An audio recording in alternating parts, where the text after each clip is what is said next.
পাহাড়ে আসলে তুমি ডিসাইড করো না তোমার শরীর কতক্ষণ ভালো থাকবে আর কখন খারাপ হবে, এটা তোমার হাতে থাকে না। ঠিক এমনটাই হয়েছিল আমার সাথে।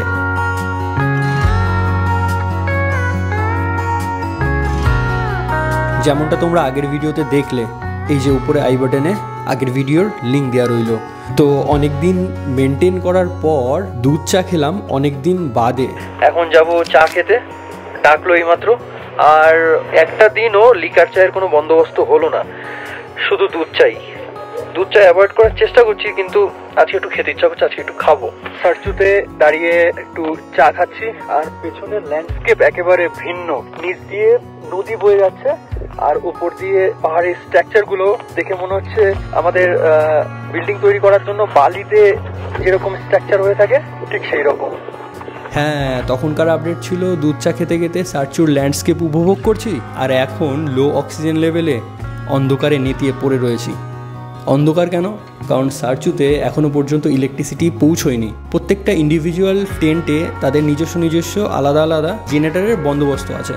তো সন্ধ্যা 7টা থেকে রাত 10টার মধ্যে এই জেনারেটর চালানো হয়, আর এরই ফাঁকে ডিনার সারতে হবে, আর ফোন ক্যামেরার চার্জ এরই মধ্যে দিয়ে সারতে হবে। আর আমাদের ডিনার মোটামুটি 7:10 থেকে 8:45টার মধ্যে হয়ে গেছিলো। তখনও পর্যন্ত আমার শরীর ঠিক ছিল, শুধুমাত্র বুকের নিচে একটু ব্যথা ছাড়া। বুঝতেই পারছিলাম বিকেলে দুধ চা খাওয়ার কারণে এই বুকের ব্যথা উঠেছে, এছাড়া অল ওকে এখনো পর্যন্ত। প্রচণ্ড শীত, আর জেনারেটর চালানো সবে 7:30টার সময়, রাত 10টার সময় বন্ধ করে দেবে। তার মানে রাত 10টায় আমরা বিনা ইলেকট্রিসিটিতে থাকতে হবে, মানে শুয়ে পড়বো আর কি দরকার। তো ফোন পাওয়ার ব্যাংক সব চার্জে বসিয়ে দিয়েছি। আর ডিনারের আগে soup, which is best thing. এত উপরে এসে, মানে যেখানে অক্সিজেনের লেভেল অনেক থিন, একটু হাঁটাহাঁটি করলেই শ্বাস ফুলছে, সেরকম পরিস্থিতিতে ডিনারের আগে স্যুপ ইজ বেস্ট। তো এখন ডিনারটা সারতে আসলাম এই ডাইনিং এরিয়াতে।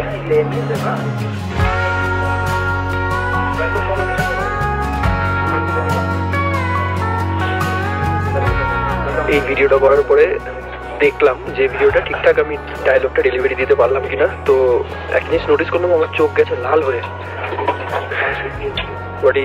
তবে কি মাউন্টেন সিকনেসের সিমটম? কিন্তু আমার মাথা যন্ত্রণা হচ্ছে না, বা আনইজিনেসও হচ্ছে না। আমার এই ব্যাচের, মানে আমাদের এই গ্রুপের ম্যাক্সিমাম লোকের মাথা যন্ত্রণা করছে, আনইজি ফিল হচ্ছে, বমিও পড়েছে বেশ কয়েকজন। এখন আমার এখনো হয়নি, আশা করছি যেন না হয়। এই বুকের ব্যথা আর সারচুর ওয়েদারে চোখ লাল হয়ে যাওয়া, এই দুটো কারণে লিটারালি আমি প্যানিক করে যাই। ফলস্বরূপ রাতে আনইজিনেস, চিন্তা, দুর্বলতা, মাথা ব্যথা, বমি বমি ভাব সব কিছু একবারে আঁকড়ে পৃষ্ঠে ধরে। আর তার উপর চারিদিক অন্ধকার। রাতে কোনো রকমে 2 থেকে আড়াই ঘন্টা ঘুম হয়েছিল। দেন সকালে আমাদেরকে 8টার মধ্যে বেরোতে হবে। এই কারণে এই দুর্বলতা, এই বমি বমি ভাব, এই বেসিক্যালি মাউন্টেন সিকনেস। আর এই মাউন্টেন সিকনেসের কারণে সেমনভাবে সকালে ভ্লগ করতে পারিনি। এমনি ল্যান্ডস্কেপ, বাইক রাইড, অসাধারণ পিকচারিস্টিক ভিউ, এইগুলো ক্যামেরাবন্দি করেছি, কিন্তু ভ্লগ সেমনভাবে করতে পারিনি। এই কারণে এডিট করতে বসে একটু চ্যালেঞ্জ ফেস করতে হবে। আর চ্যালেঞ্জটা হলো এই লিমিটেড ভিডিও ফুটেজ দিয়ে ইন্টারেস্টিং ভিডিও এডিট করা। তো লেটস সি। যাই হোক, এখনকার আপডেট ঠিক এই রকম। সকাল 8টা বাজে আমরা এখন রওনা দেবো লের উদ্দেশ্যে। আর আজকের ডিস্টেন্স 252 কিলোমিটার।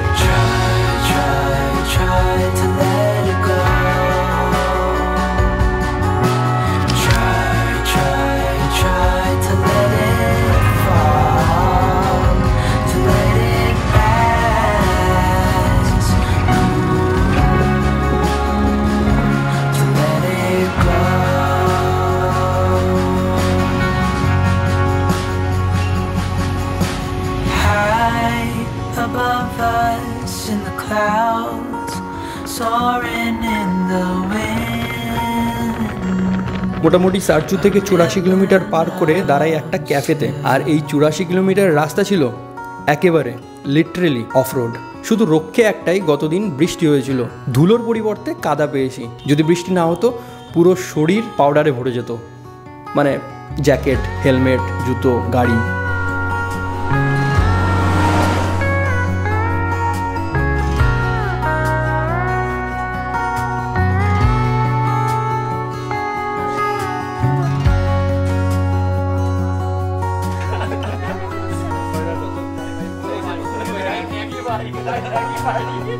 সারচু থেকে সকালে বেরিয়ে গেছিলাম 8:30টার সময়। সেরকমভাবে কোনো ব্লগ করিনি, কারণ খুব দুর্বল লাগছিল, আনইজি লাগছিল, মাউন্টেন সিকনেস আর কি, এই কারণে আর ব্লগ করতে পারিনি। তো এই 84 কিলোমিটার পার করে এই একটা জায়গায় আসলাম।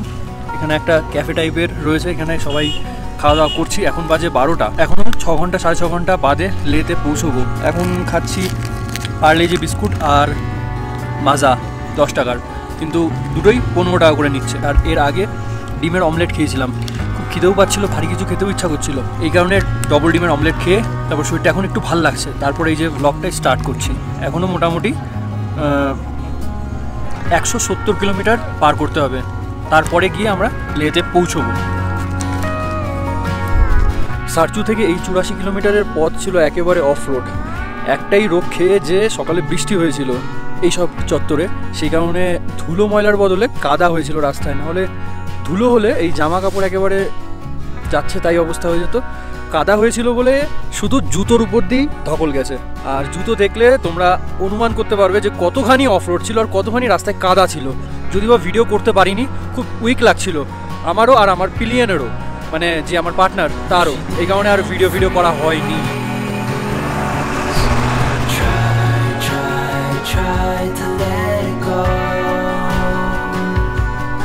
লেতে পৌঁছানো মাত্রই একটা মেন কাজ যেটা করতেই হবে, সেটা হচ্ছে পোস্টপেড একটা সিম তুলতে হবে।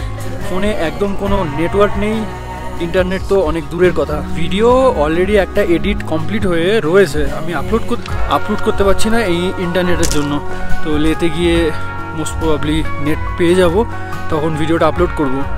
আর ইন্টারনেটের সাথে সাথে লেতে গিয়ে আরেকটা জিনিসেরও সন্ধান মিলবে, সেটা হচ্ছে গাছ। মানে এখনো পর্যন্ত সারচু থেকে বেরিয়ে কোনো গাছ পেলাম না পাহাড়ে। আর পাহাড়গুলো মনে হচ্ছে বালির ঢিপি, কেউ এখানে বালি জমায়েত করে রেখে গেছে এরকম মনে হচ্ছে। একেবারে একটাও গাছ নেই, যে কারণে খুব ধীরে ধীরেও কথা বলতে হচ্ছে। দ্রুত হাঁটা তো একেবারেই যাচ্ছে না। এই হচ্ছে আপডেট।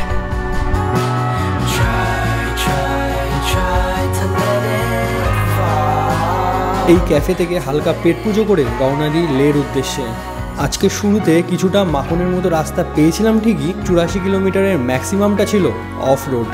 কিন্তু এখনকার আপডেট হচ্ছে খুশির খবর, সামনে আসতে চলেছে লাদাখের ফেমাস রোড কল্ড মোড়ে প্লেন।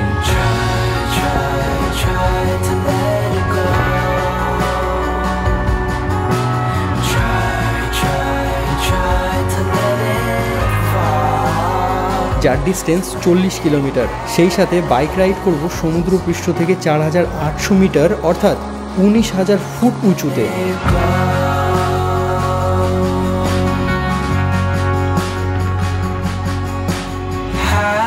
লাদাখে এই কোল্ড ডেজার্টের মাঝে বাইক রাইড করার experience literally life time adventure.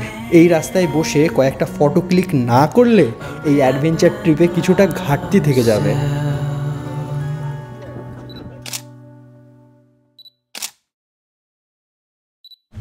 आज का दिन यहाँ से सरचू से लेकर रोड चल रहा है। ये हम अभी तंगलांग-ला क्रॉस करने वाले हैं। आगे तंगलांग-ला पास आएगा, वो उसके नीचे ही पंग में हम थोड़ा फ़ोटो शूट कर रहे हैं। यहाँ हम सभी ग्रुप बैठा हुआ है, इंजॉय लद्दाख का। आप देख सकते हैं व्यू इतना अच्छा है। ये मैं अपना बैकअप गाड़ी है, आपके कैंपर किसी ये बैकअप होगा तो ज़रूरत होगा तो ठीक है। Okay, thank you.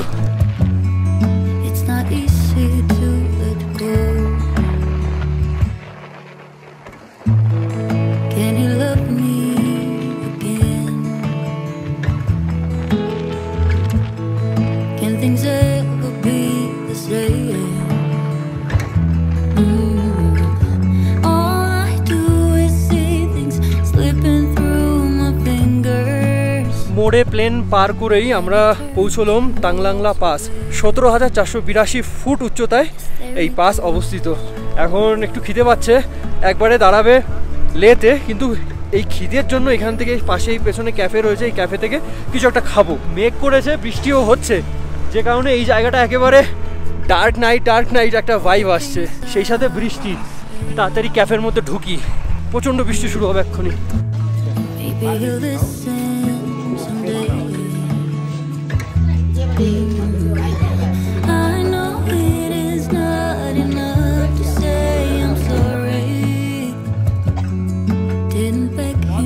এই ক্যাফে থেকে হালকা পেট পুজো করে রওনা দিই লের উদ্দেশ্যে।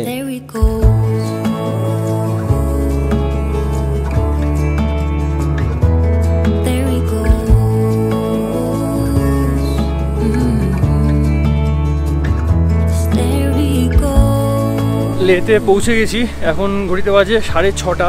লাস্টের দিকে প্রচণ্ড শরীরটা খারাপ হয়ে গেছিলো আমার। টাংলাংলা পাস থেকে 4 হুইলারে উঠে পড়েছিলাম।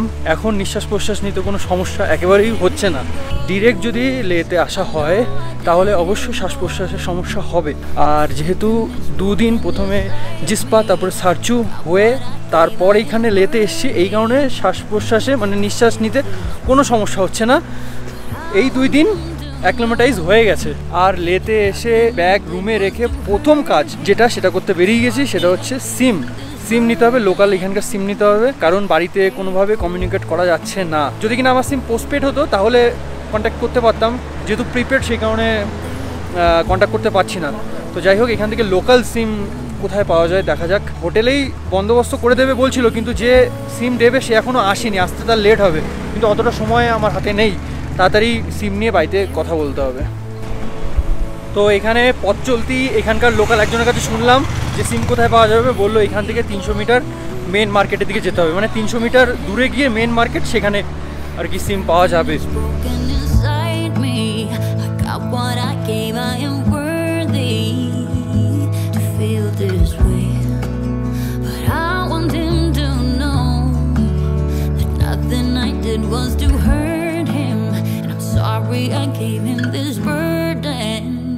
পৌঁছে গেছি লে মার্কেটে।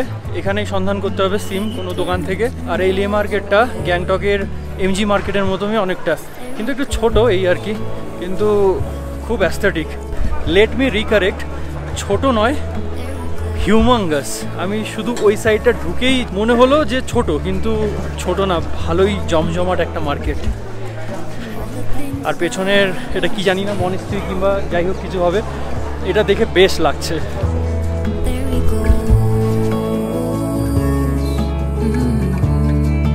লিটারালি ফিল করতে পারছি যে শরীর একেবারে অ্যাক্লিমেটাইজ হয়ে গেছে। এই 2 দিন জিসপাতে তাও ঠিক ছিল, কোনো সমস্যা ছিল না, কিন্তু সারচুতে রাত্রেবেলায় প্রচণ্ড অসুস্থ হয়ে পড়েছিলাম। মাথা যন্ত্রণা, ঘুম আসছে না, বমি ভাব, তারপরে কারেন্ট নেই, একেবারে অন্ধকার, সব মিলেমিশে একটা প্যাথেটিক ব্যাপার স্যাপার। তো যাই হোক, এখন কোনো সমস্যা হচ্ছে না, একটু জোরে হাঁটলেও কোনো সমস্যা হচ্ছে না। এখন বুঝতে পারছি যে অ্যাক্লিমেটাইজ ব্যাপারটা কী। পেয়ে গেছি সিমের দোকান। পেছন থেকে একজনের কাছে জিজ্ঞেস করেছিলাম কোথায় পাওয়া যাবে সিম, বললো স্যামসাং কেয়ারে। তো এই যে স্যামসাং কেয়ারের সামনে চলে এসেছি। এবার এখানেই তো না, এর সামনে অপোজিটে আরেকটা দোকান আছে, আগে সেখানে যাই স্যামসাং কেয়ারে যাওয়ার আগে। তো এই স্যামসাং কেয়ারের সামনের দোকানটা থেকেই এই যে সিম নিয়ে নিয়েছি। এবার বাড়িতে করব ফোন। আর নিল 500 টাকা, 1 মাসের জন্য প্রতিদিন 1.5 GB করে নেট পাবো আর আনলিমিটেড কল। ব্যাস, এই সন্ধ্যা অনেকটা হয়ে এসছে, একবারে লে মার্কেটটা ঘুরেই তারপরে রুমের দিকে যাই। আর আসবো না, একবারে কাজ নিয়ে বসবো, এডিটিংয়ের কাজ।